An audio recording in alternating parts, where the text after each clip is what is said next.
standing here and so incredibly honored and privileged to have one of the icons of our community here with us today. It is unbelievable to me. Like many of you, first of all, if your life was impacted by Rubyfruit Jungle, if you're able, please stand up.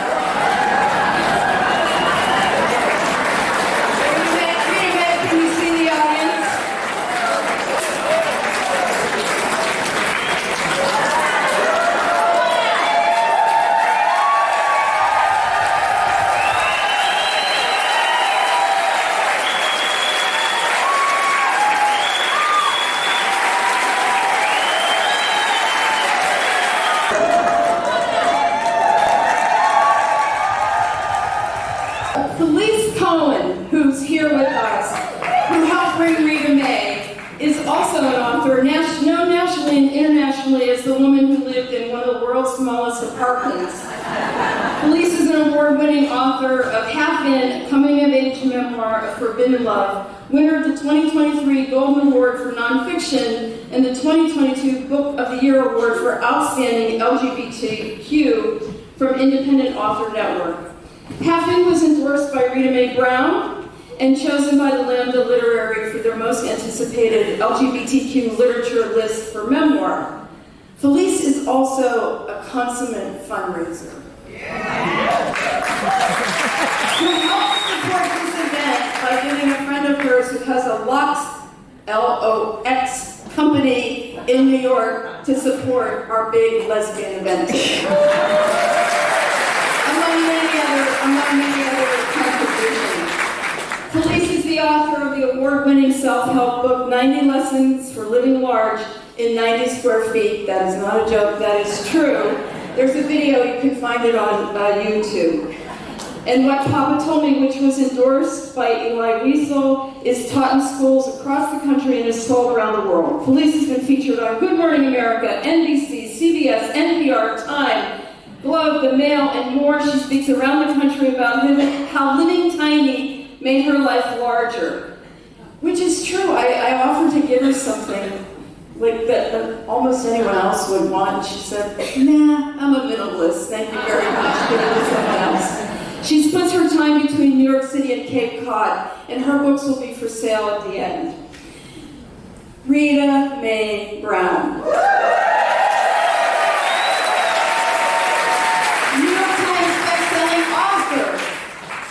Pioneering LGBT rights activist and Emmy-nominated screenwriter. She's written more than 70 books in various genres. From her groundbreaking coming-of-age novel, Rubyfruit Jungle!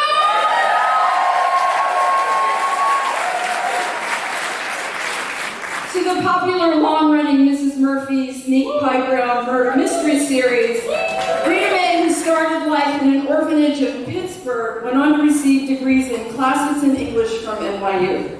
While at NYU, she co-founded the Student Homophile League and began working for NOW, the National Organization for Women. However, she was thrown out after confronting President Betty Friedan about Friedan's anti-gay remarks.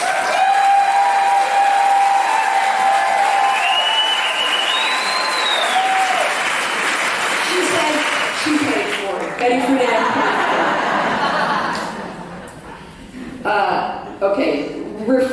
Referring to NOW's lesbian members as, let's give ourselves a round of applause if we consider ourselves to be the Lavender Menace.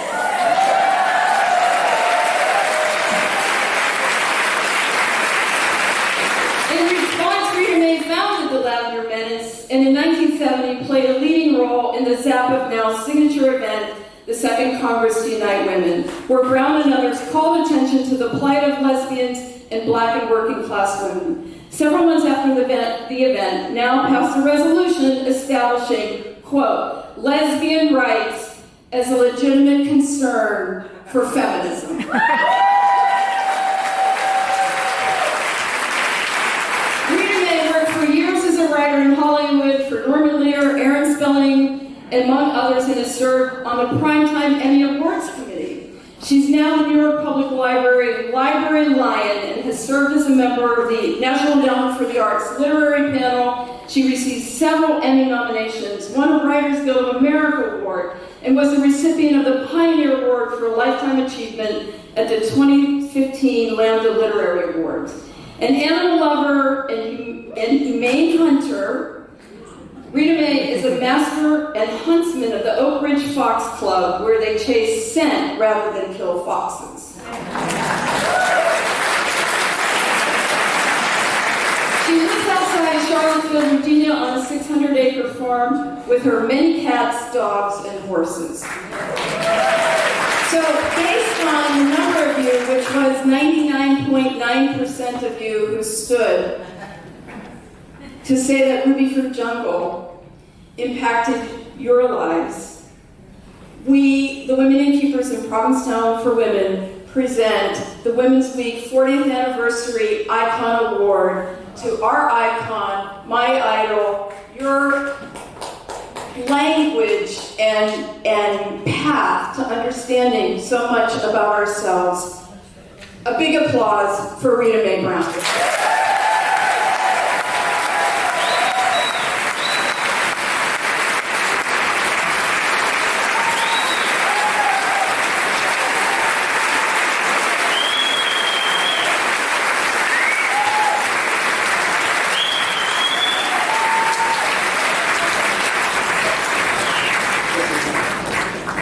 Thank you, Lynette. Congratulations.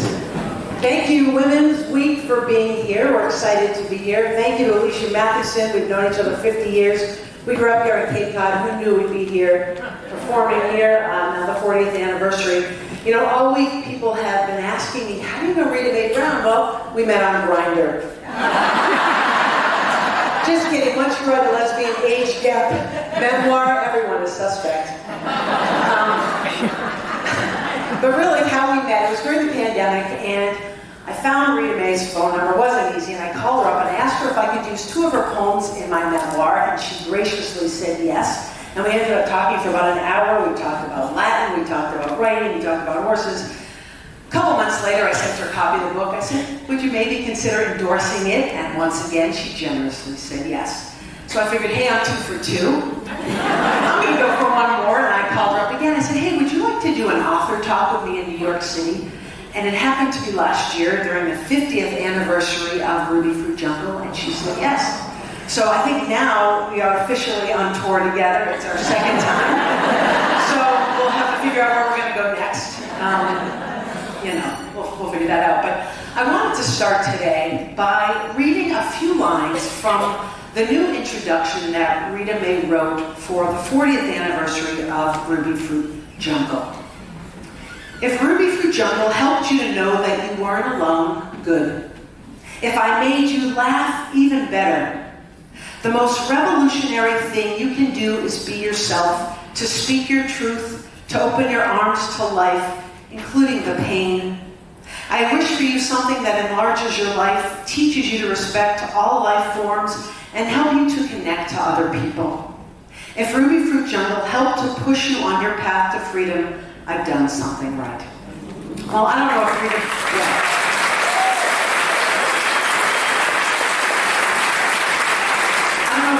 Saw everyone stand up, but could you show a round of hands? How many of you read Rubyfruit Jungle when you were first coming out? Okay. I was talking to Michelle Axelson the other day, owner of Wendy Crafts, and she said, you know, I bet most of the people in that audience, when they first read the book, they read it in secret. And now here we are, 51 years after that book came out, together celebrating. So that is really a triumph to your words and to the book, and you know, we really thank you for that. So,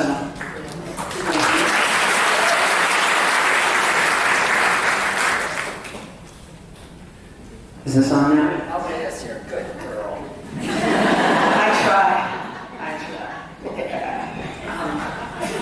You know, Rubyfruit was loosely based on your life, and when it was published in '73, it stood out for its explicit portrayal of lesbianism, yet what really, truly resonated with readers was Molly's unapologetic confidence in her identity. At the time, many lesbian novels ended in tragedy or with a character returning to men, but you chose a more positive, empowering ending. Why? You know, if you start life as an orphan, if you don't have confidence, you don't live. So I don't even think about it. I mean, when I ended Rubyfruit Jungle, I just assumed she's going to be a huge success. And you will write that success, I won't. I mean, that's the fun of it for me as a writer, knowing that by that time you're already participating. I mean, I think it's interesting. Did you think you were taking a risk by breaking away from the norm? Did you get pushback? What is the norm but the average of the deviants? I don't know what the norm is. I mean, maybe you all do. I never even thought about it. I just wanted to do what I wanted to do, which is pretty much me. That's why people get frustrated.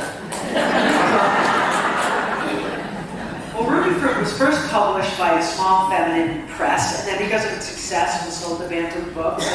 What did its success mean to you, and how did it change your life? Man, I could write another book. Well, that's all writers care about.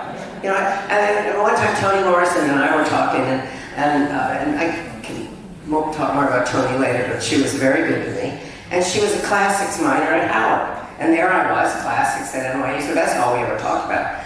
But at one point she said, and she said this in print too, she said, everything gets in the way.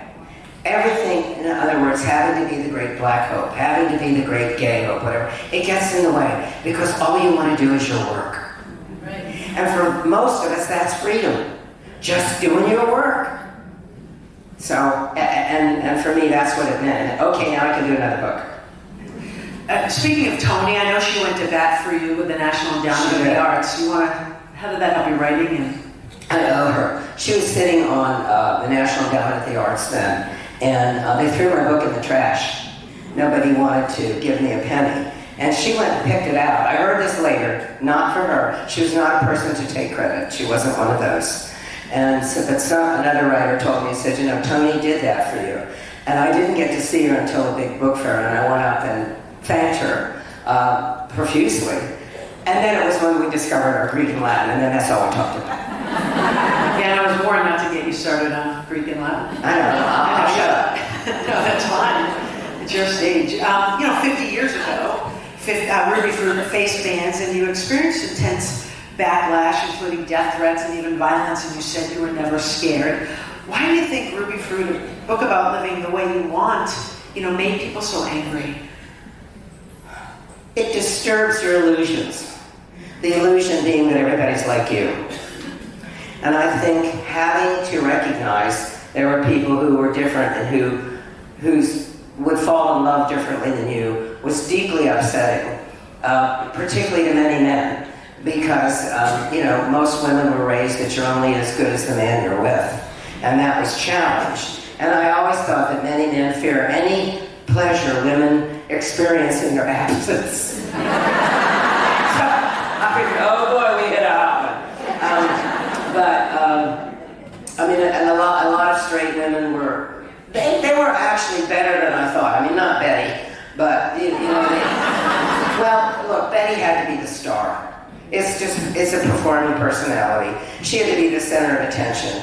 I mean, she was one of the few people that was outraged when Gloria started her magazine because it meant somebody was perhaps getting more attention than Betty. She was a brilliant woman. She really was. But that was her weakness. And she paid for it. I mean, she did pay for it.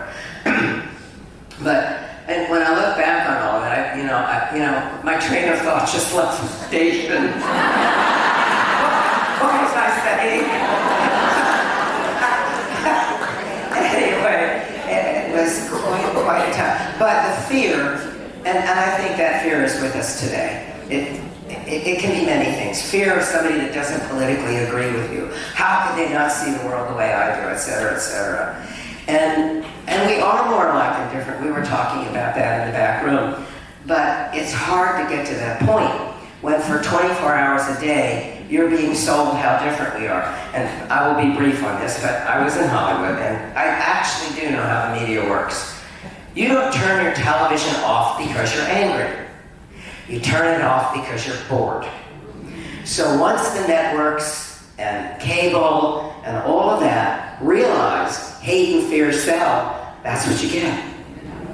And there are people that don't have the critical distance that most of you do to step back and say, you know, this is a pack of lies. We can't all be this way. And the young don't know any different. This is all they know. This is their reality. Like they have never seen competent political leadership. And you look at this, and you don't realize it because you have. So they're coming up basically deaf, dumb, and blind.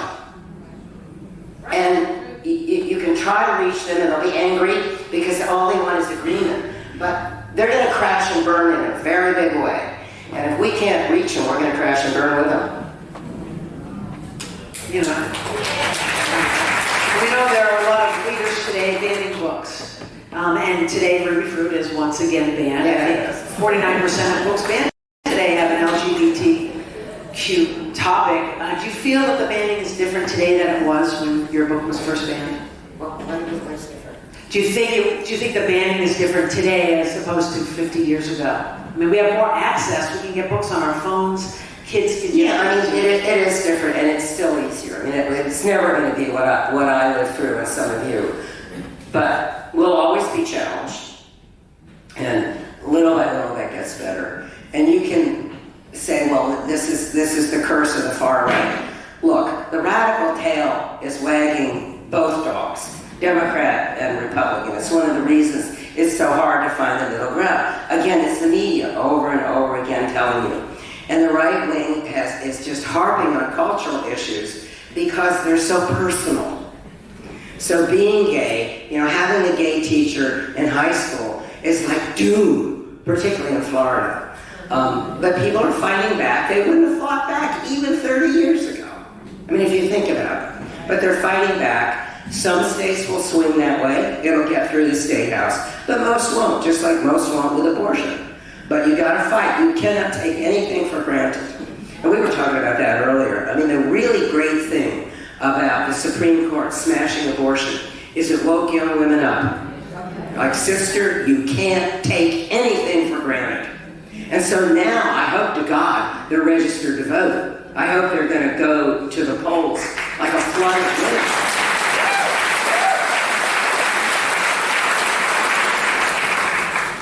You know, getting back to Rubyfruit, you know, it's considered a landmark in LGBTQ literature. And looking back 5 decades ago, did you have any idea that the book would have the legs and the, you know, consistency that it's had and still being read today?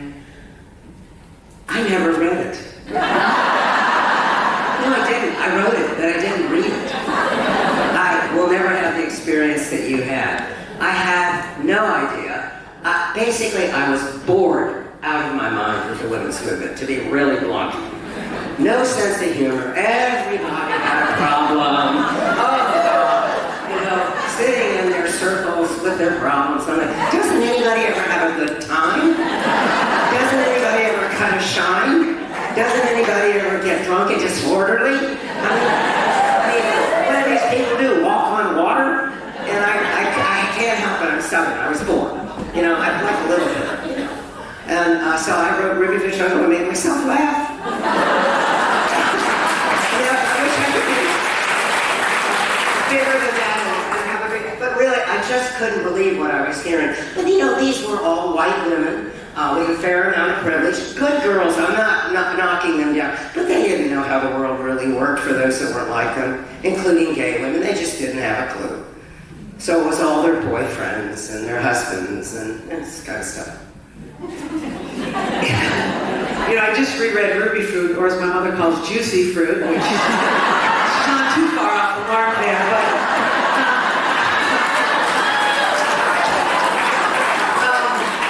you know, in the book, Molly has a hard time becoming a filmmaker, and she says in the book, even if it takes me 50 years, she's going to still try to be a filmmaker. Well, here we are 50 years later. I know you don't want to write a sequel to Rubyfruit, but you ever think about what Molly might be doing now? And did she make it as a filmmaker? I just assumed she'd succeed. You know, whether it would be as a director or a producer. Everybody thinks directors have the power. It's really the producers. And so there was no reason to go back.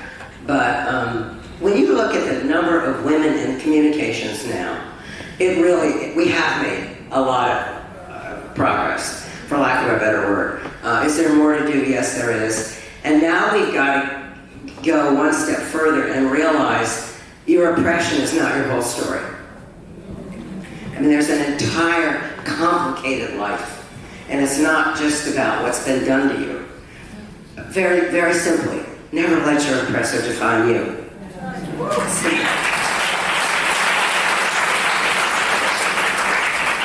Why did you call it Rubyfruit Jungle, and did you have other titles you were throwing around? Well, I liked your juicy fruit. I had no idea you were that naughty. I'm glad to find out. I explained that on Grindr. There was a collective in Georgia, in Atlanta, and I believe they were called Rubyfruit Jungle. Somebody mentioned it to me. And I said, oh, I like that. I'm going to use that term, and so I did. But I've never met anyone from that collective, so maybe it was just a story, but I thought it was great. Did you have other thoughts of what you might call it before that? No, I usually, a title will pop into my head when I'm done. Occasionally, I'll have a title before, like I want to do a book now called Double Solitaire. But usually, no, the title comes last. Of the 70 books that you've written, are there any that are your favorite or resonates with you? No. Well, look at it this way. You know the book I wrote. I know the book I wanted to write. So they all fall short. And I always want to do better. And I'm always focused on what I'm doing next, so I'm not really looking behind. But what I really try to do is to introduce you to you. When you pick up one of my books, I hope you see your friends. I hope you go, oh, I know somebody like that. Or, yeah, you know, I've thought about that sometimes. I'm not here to tell you I'm smarter than you are, because I'm not, you know? But people don't write about people like us. And right now, the most suffering and victimization you can write, that's the big hit. Well, my feeling is you can be trashed, beat up, burnt, but you choose to be a victim. Yeah. You do. I've been shot at, for God's sakes. I'm not a victim. I will never be a victim. I will fight. As long as you fight, you're not a victim. Woo. So,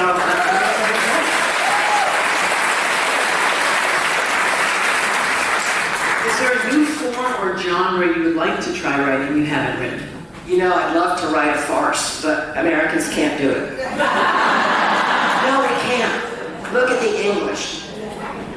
Look at the fabulous farces they have written. I mean, a more recent one, Noises Off, written by a woman. But we simply can't do it. And I don't know if we're so many mixed peoples, we don't have that agreed upon level of writing or understanding, or if it's just too wild. Because farce is really wild. You just throw it all in the air. And I mean, you know Charlie's Aunt, I'm from Brazil, where the nuts come from. A seemingly not funny line until you hear it. And then you're ready to just drop. We can't do it. I mean, I would love to do it, but yeah, that's what I want to do, but I don't know that I can. I know you just finished a book. Do you have any other future projects you're starting? Or? Yeah, I'm working on one now. I'm working on one of the fox hunting books, which I love because I get to just immerse myself in nature. It's just to be outside, you guys. It's so fabulous, and I get to do it. I mean, I'm really lucky. Aside from me, which authors do you like? Well, I like you, and a lady gave me a book called Pretty Boy Blue, which I haven't read, but I think I'm gonna like that. She's here, yeah. And I like Aristophanes. I always go back to Aristophanes and Aeschylus, and I mean, that's where I belong, and that's where I learn. Or Terence. I love to read Terence's plays. It's some of the most beautiful Latin you'll ever read in your life. And it's good stuff. And then I'll go to Restoration Drama. I'm not exactly overwhelmed with novels that are all about me. I need more. And I need a real social setting. I need people bouncing off of one another. And so that's what I love. But really it's Aristophanes. My whole life goes back to Aristophanes. You know, writing is one of the few professions that you grow better as you grow older because you gain more experiences. I know we have a number of writers in this room. Do you have any advice for anyone to start writing or just, where to get ideas? Well, yeah, but you're going to have to work. You've got to learn Latin. It's 60% of the English language. How in God's name do you think you can handle this tool if you just dispense the 60% of it? That's like a surgeon standing there at the tray and the body's in front of him and he knocks off 60% of the tools. This is the only language that has melded an inflected language, which is what Latin is. So you have earrings. Those earrings are the word endings and they tell you the function of the word.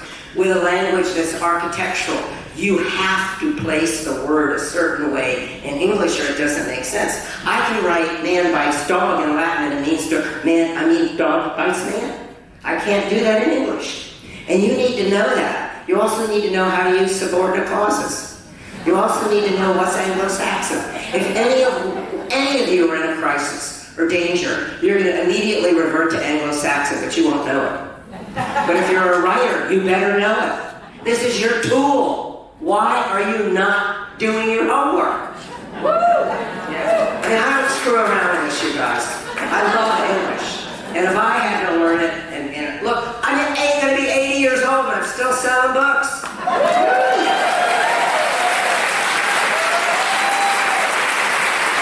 Why? Because I'm so good. Well, I can't say that. Because I know my tool. I mean, I do. And the other thing is, if you go back and read the Latin, you start with Caesar and Cicero. Nobody can fool you as a political hypocrite. You've read it all. My dad's here. He went to Boston Latin School. He made me take Latin in high school, so I know we've done porto, portas, portado. We can still conjugate those. One thing we bonded over is humor, and you've said, I'm funny, and funny people are dangerous. They knock down barriers. It's hard to hate people when they're funny. Why do you think humor knocks people off their high horse? It lowers your defenses. I mean, think of Flip Wilson. How many of you remember Flip Wilson? Flip Wilson did as much for the black movement and Godfrey Cambridge as Maynard Jackson and Andrew Young. Because people turned on their television, and when Flip Wilson came out and said, the devil made me do it, people screamed, my God, he was funny.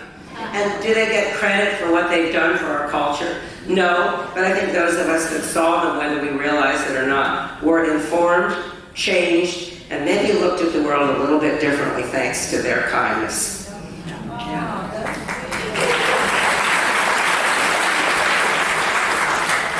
To talk back about politics, before becoming an author, you were active in politics with Now, Lavender Menace, the Furies, Red Stockings. What got you interested in politics? Oh, my mother. I had no choice. My mother ran 2 counties. She was the power behind the throne. My grandma would come, and every now and then somebody would ask me to lunch because I was a kid to them, What was I, 20? I was just in my 20s. I was just in graduate school. But I would, of course, want to talk politics, and they all said, look, we've been there. Let us tell you how it works. And Alexis was particularly focused. She said, a lot of people can be political, but a lot of people can't write. Because I had written them letters. She said, write, you'll do more good. And I believed her. I don't know why, but I believed that this woman would take the time for, a poor person like me with holes in my sneakers. I should listen. And you dedicated Rubyfruit. I did. God, the old people had such training, they had discipline, but they were kind. Most of them really were kind.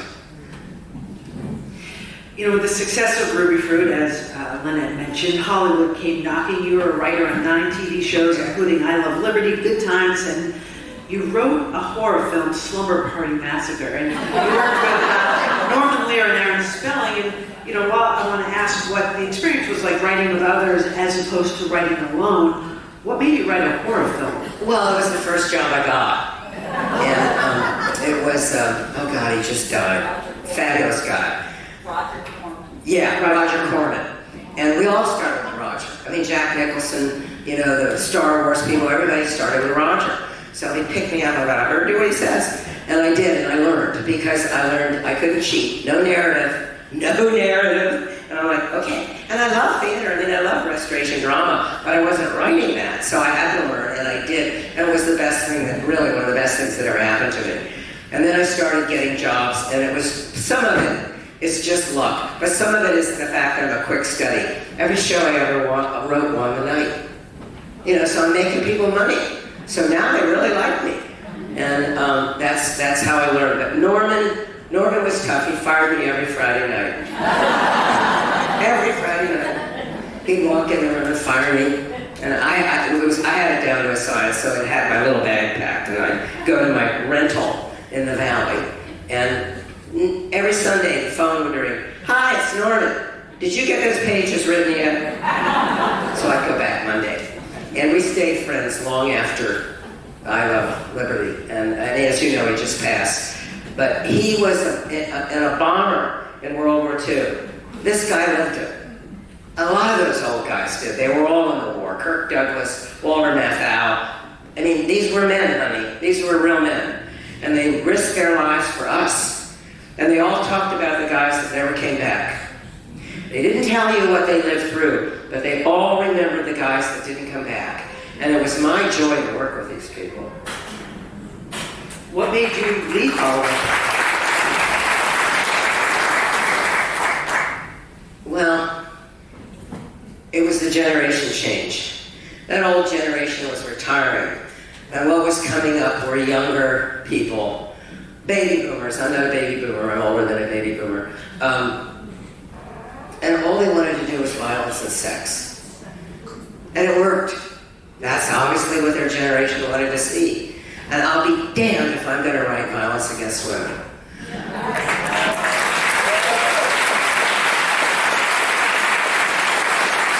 I mean, I'll write it if it's true. But this is gratuitous. And just for your information, which most of you probably know, violence against women and children is still the largest social problem we have today. Have you heard about it lately? Yeah. I know many people in Hollywood took a liking to you, including B. Arthur and Lily Tomlin, two of my favorite actresses. Can you share any stories about them? Well, Lily and I were kids together with a guy called Vito Russo, who was a film critic. And Lily was on her way up, and I was struggling, but she's gone much further than that. But Lily's a true genius. She and her partner together are just remarkable.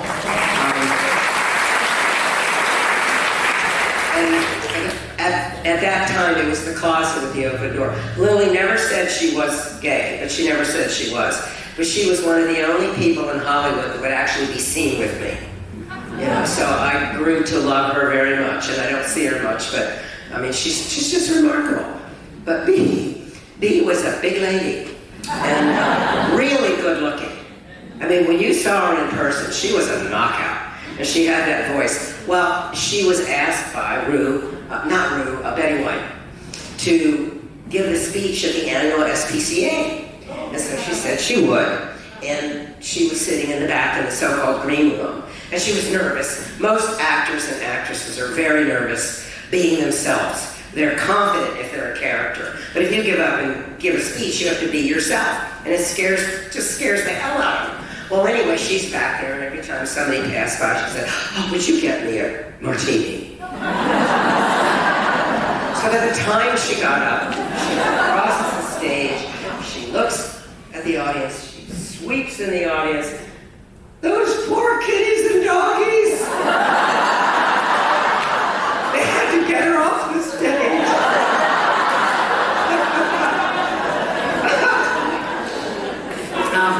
Years ago there was talks of turning Rubyfruit into a movie, and I know you told me about Jodie Foster possibly playing the role, and that didn't work out then. But now there's talks again of Rubyfruit. I mean, how amazing would that movie be? Of course I would love it, and I would love if Jodie directed it.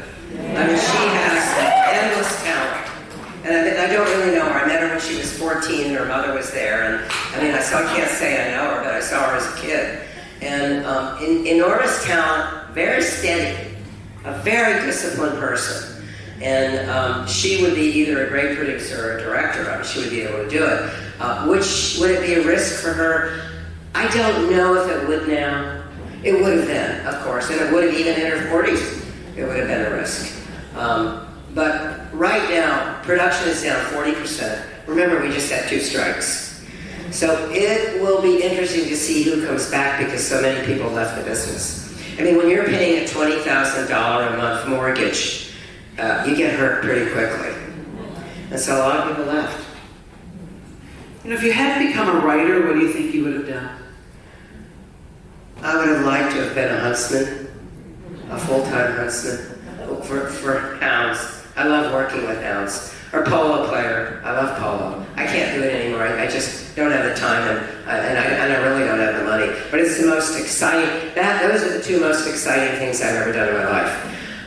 But what I love about fox hunting is you cannot hunt and not really learn to love nature. And you want to preserve it, and you want to preserve it for your children, and you want to preserve it for your grandchildren and your great-grandchildren.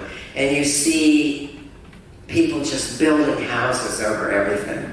And it's frightening. But I mean, I know who my foxes are. They know who I am, you know, and they just give me the finger and go.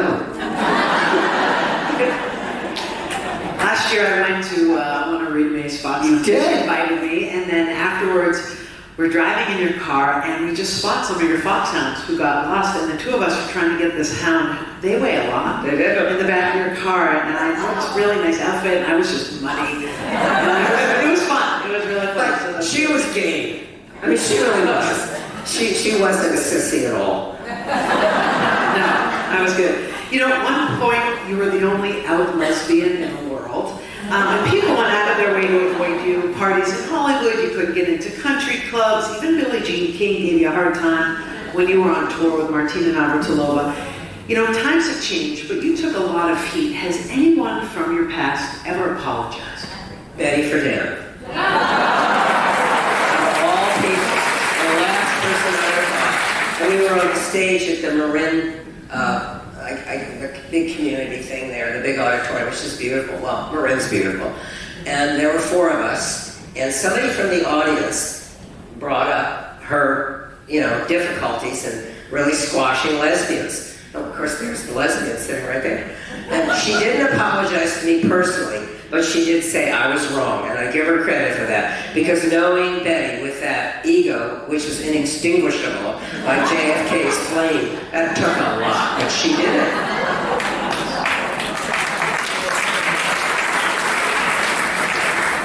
What do you look forward to every day? Oh, well, seeing the sun shine on the Blue Ridge Mountains, because I'm right in front of the Blue Ridge Mountains. And a lot of times the deer are going back and the hawks are coming out. I mean, I just live among nature. And I like to see who's out there. And my morning tea, my little nuthatches. I have tufted titmouse and nuthatches. And the tufted titmice come up. I open the door and they come in the house. And they'll fly around and then they'll go back out. Now it's cold, I can't do it. But basically, I just live for nature.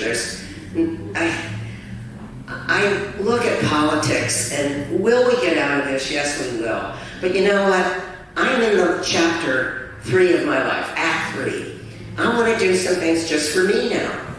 And those all involve nature. Well, my horses, who certainly give me a go.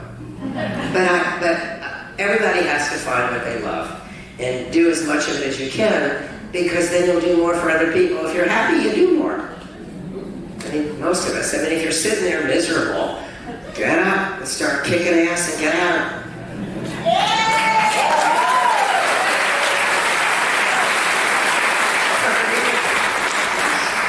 On that note, you know, we would love to open this up to questions from the audience. I know we have microphones going around. Wait, can I ask them a question first? Absolutely. All right. How many of you know Latin? How many of you know another language? How many of you find you can say things in another language that you cannot say in English? Yeah, how did that catch up? And in the reverse, you can say things in English you can't say in that other language. Well, you're juicing your brain. I mean, really, that's like a shot of electricity to your brain. So, I congratulate you.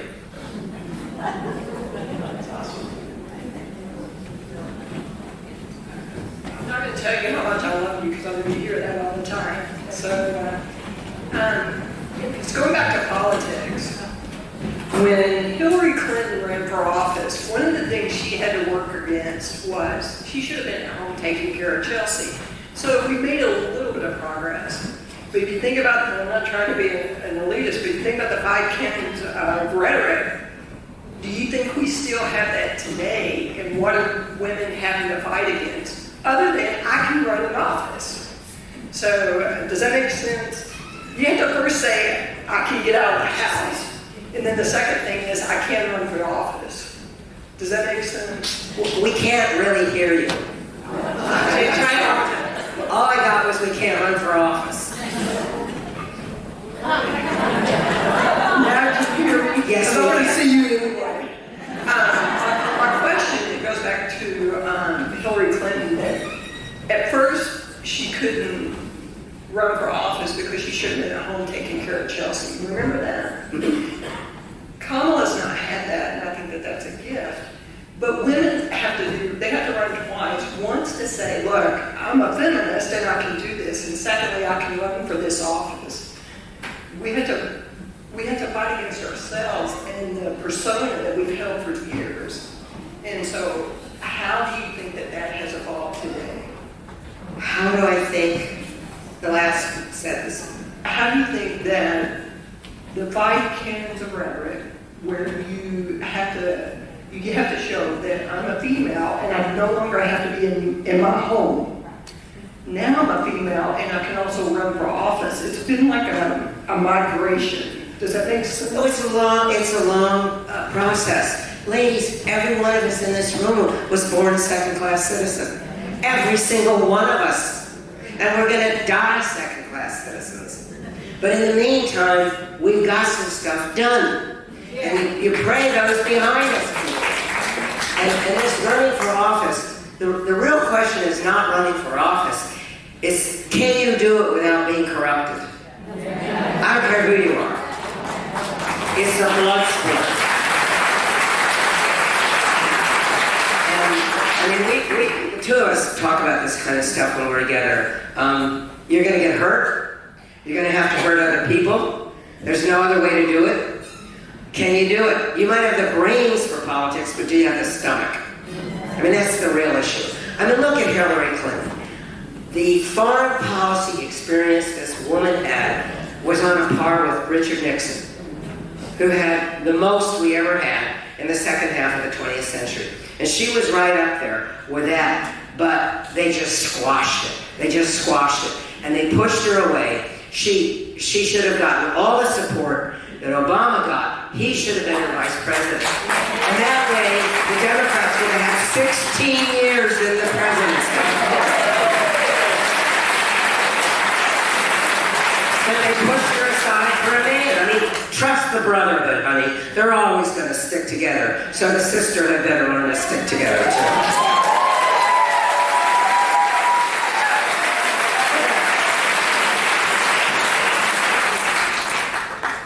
You don't have any opinions.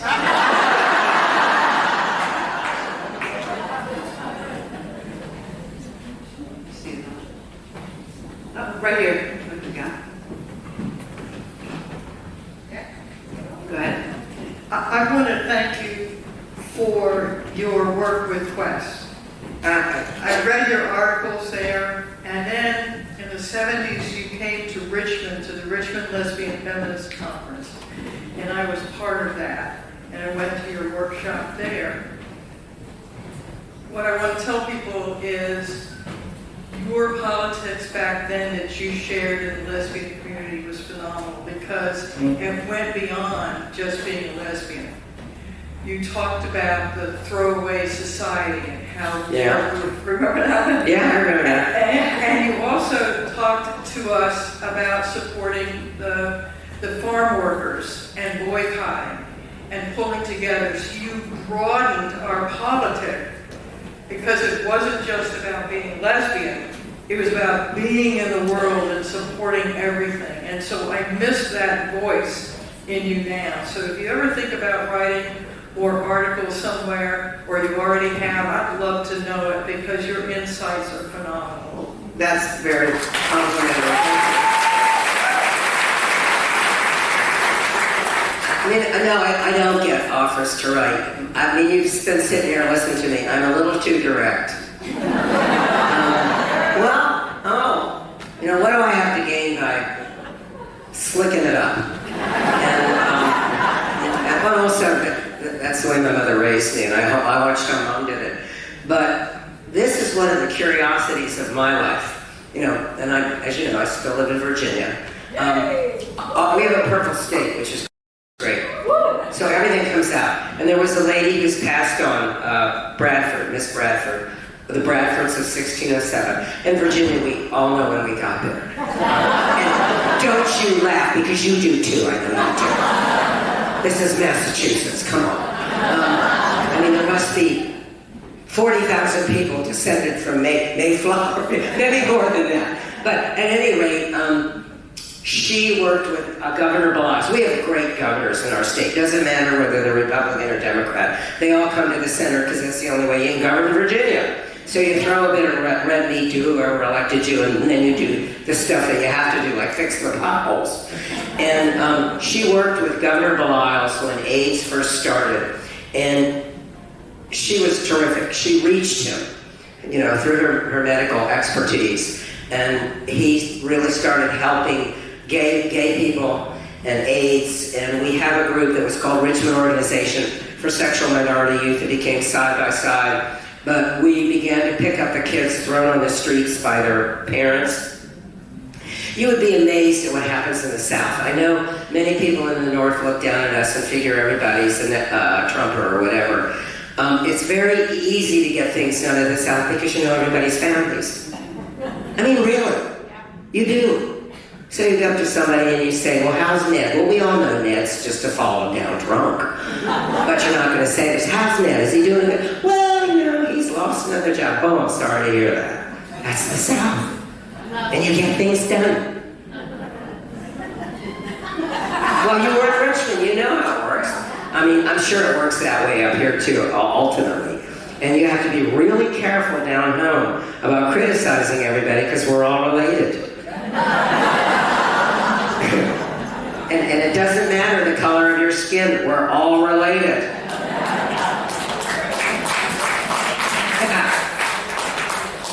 Another question? Probably not as deep as the others, but You two are great together up there, by the way. Really good. When I look back at photographs of myself from years ago, I think things like, oh, look at your hair. Oh, why did you wear that? And look at your body. And then there comes a time when I look at those photographs and I say, you go, girl. Look what you did. Look at how you felt then. Remember, and remember that, and remember that. And I have these private moments that I celebrate instead of criticizing those photographs. And so you two have done so many different things, had reinvented, not reinvented, but there's so many parts of you. I wonder if you look at old photographs of you, what are the private feelings that come up for you?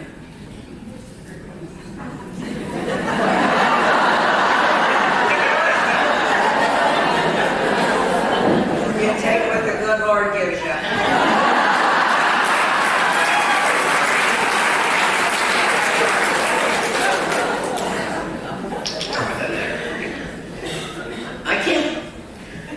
I know I'm old, I know that. I mean, I'm going to be 80 on November 28th.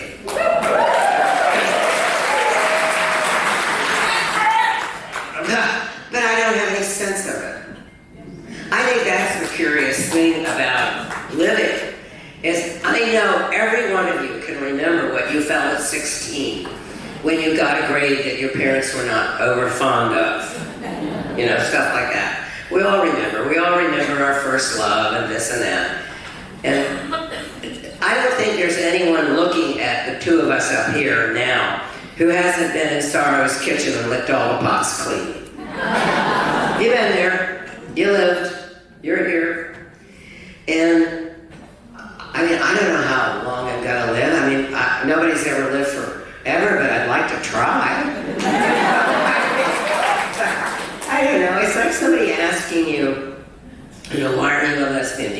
anybody ever ask you all that?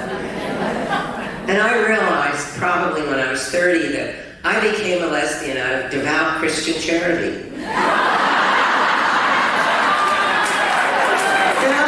All of those women out there were praying for a man, and I gave them my share.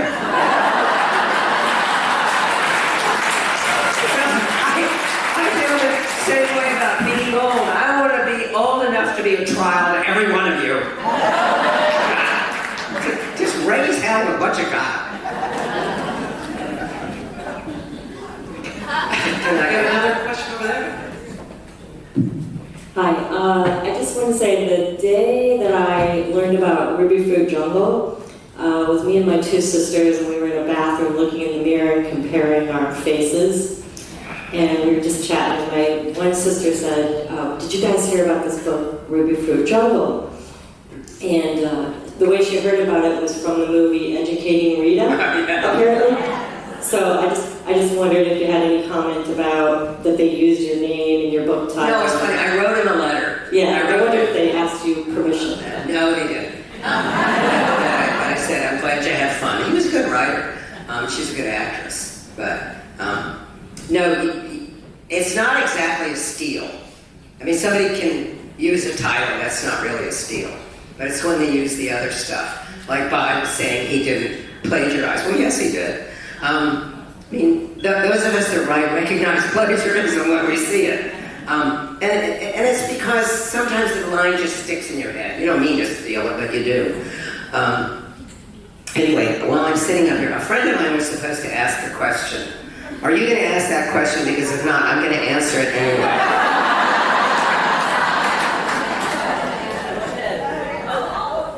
Olive, where are you? So you want me to ask my own question? All right. Olive said, well, what question do you want me to ask? Okay. The question I wanted her to ask, what is the worst insult you've ever heard? Well, I can tell you. My mother said to me, you know, as I got older, she said, don't use the F word. That shows you have no imagination and you're fundamentally stupid. You can't think of anything else to say. If you're going to insult somebody, do it with elegance. And then she proved it to me. We were at a steeplechase event where my great aunt was running a horse. And Mom was there. Mom had a great eye for horses. And, well, we all grew up with horses, you know. Anyway, so we're standing there, and all these ladies that, well, I don't know, Mom was probably in her 60s at that point.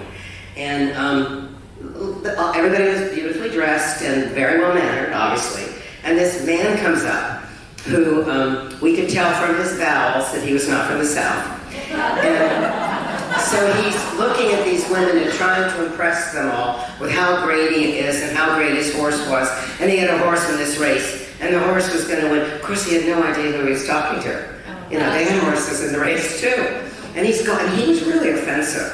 And when he was done, my mother got right in front of him and looked up at his face and said in that sweet voice, I will have to find another occasion upon which to manifest my esteem.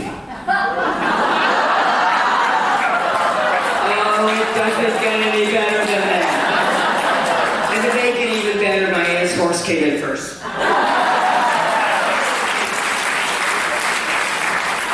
think we have time for one more. Hi, I'm Meg. So this copy of your book is covered in loose leaf, and I'm 62. I came out at 15. I was the only one for sure. And I had this in the cafeteria and had to cover it in loose leaf because I didn't want anybody to know what I was reading.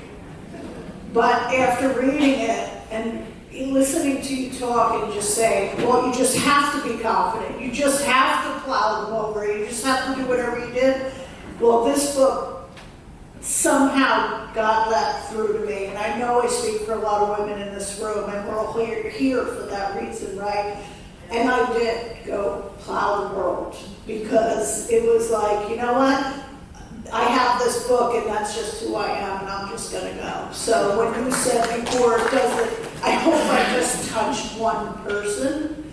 Well, you certainly did. Thank you.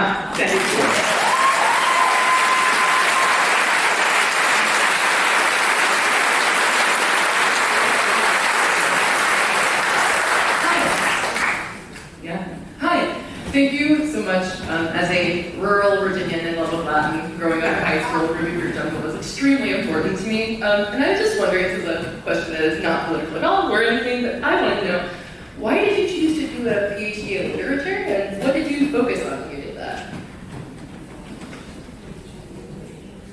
Oh, a PhD in literature. Yeah, why? And what did you do, what did you focus on when you did it? Restoration drama.